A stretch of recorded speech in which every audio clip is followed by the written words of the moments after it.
Assalamualaikum to everyone. Our topic in process is supply, and today we are going to discuss about movement along supply curve and shift in the supply curve. This topic pertains to HSC part 2nd. Before we will discuss this extension and contraction, increase and decrease in supply with the diagrammatical representation, let us have a brief reflection on the meaning of extension, contraction, increase and decrease in supply.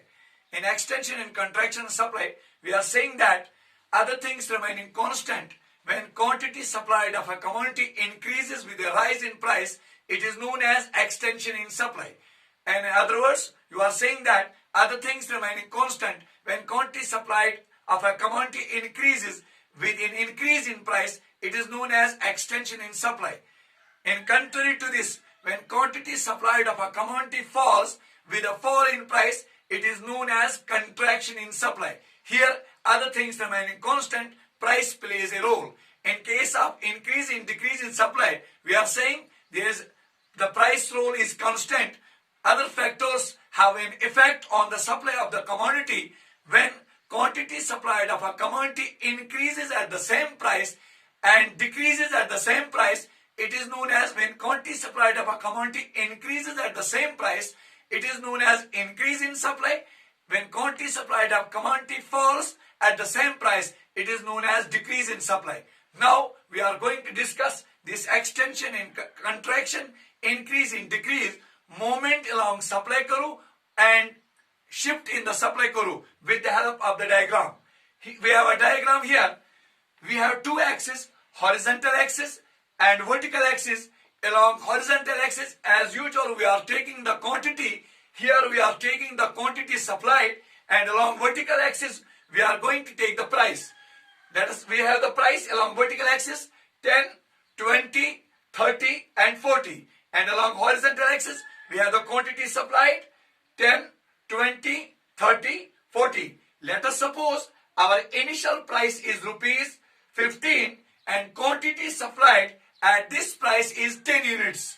Let us suppose price increases from 15 to 30. There's a rise in price. This rise in price causes the quantity supplied increase from 10 units to 30 units. So here quantity supplied increases with a rise in price from 15 to 30. Quantity supplied increase from 10 units to 30 units.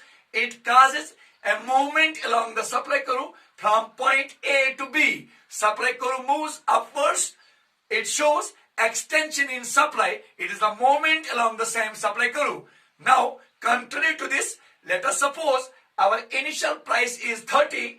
Quantity supplied at this price is 30 units. Let us suppose now the price falls from 30 to 10. There is a fall in price.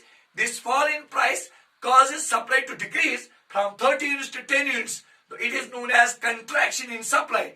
This fall in price with this fall in price causes supply to decrease. Supply curve makes a backward movement along the same supply curve from point B to A. This is how the supply curve moves towards the right upwards and moves backwards. This is movement along the same supply curve. Movement along the supply curve takes place in case of extension and contraction in supply. Now we are going to discuss increase and decrease in supply. In this figure, we are going to discuss what is the role of the other factors in the increasing of the supply. We have a diagram here. We have the price along vertical axis. We have the quantity supplied along x-axis. See here, we have the price role is not here. Other factors are playing a role in increasing the supply. We have a supply curve. Let us suppose if the price is rupees 10, quantity supplied is 100. At the same price, rupees 10 is the price, quantity supplied increased to 120. So there is an increase in price at the same price. This is known as increase in supply. This change in supply takes place with other factors. We have initial supply curve in the shape of S0. Now supply curve here with increase in the supply at the same price shifts towards the right in the shape of S1. Supply curve makes a rightward shift, shows the nature of increase in supply. So you can say with an increase in supply, in the case of increase in supply curve makes a rightward shift. This is how it is explained that in case of increase in supply, supply curve makes a rightward shift. Now we are going to discuss decrease in supply. This also takes place with the help of other factors. Price here remains constant. See here again we have the two curves in the shape of S0 and S1, but here our original supply curve is S0. Suppose at rupees 10 we are supplying 100 units of a commodity, and at the same price, I mean say rupees 10, quantity supply falls to 80. So quantity supply falls at the same price. Supply curve makes a leftward shift now from S0 to S1. In case of decrease in supply, supply curve shifts towards the left. This shows the nature of decrease in supply. So you can say easily that in case of extension and contraction in supply, supply curve makes the movement along the same supply curve. In case of increase in decrease in supply, supply curve shifts either rightwards or the leftwards. When there is increase in supply curve makes a rightward shift. When there is decrease in supply curve makes a leftward shift. This is all about the movement along supply curve and shift in the supply curve. Thank you very much.